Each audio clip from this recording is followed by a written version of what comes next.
Peace of mind and body. 18. I had a thought which I wanted to share.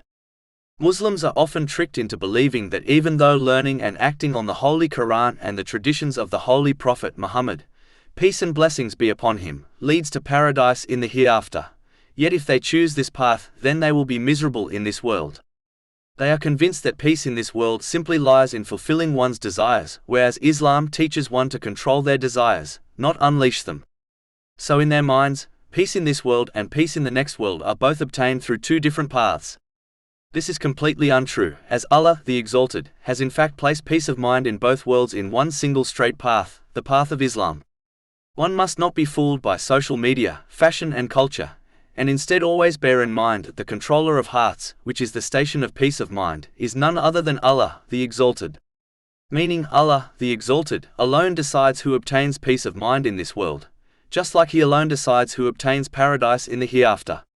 Therefore, one must seek peace of mind in both worlds in the sincere obedience of Allah, the Exalted. This involves using the blessings one has been granted in ways pleasing to Him, as outlined in the Holy Quran and the traditions of the Holy Prophet Muhammad, peace and blessings be upon him. Chapter 16 An-Nahl, verse 97.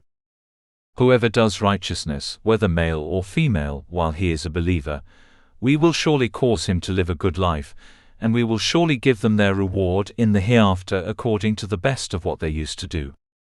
If one incorrectly believes that peace of mind in this world and peace in the next world are obtained through two different paths, they will inevitably try to obtain peace of mind in this world, and delay practically preparing for the hereafter.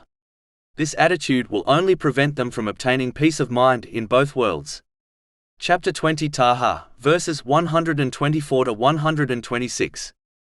And whoever turns away from my remembrance, indeed he will have a depressed, i.e. difficult life, and we will gather, i.e. raise him on the day of resurrection blind. He will say, My Lord, why have you raised me blind while I was once seeing?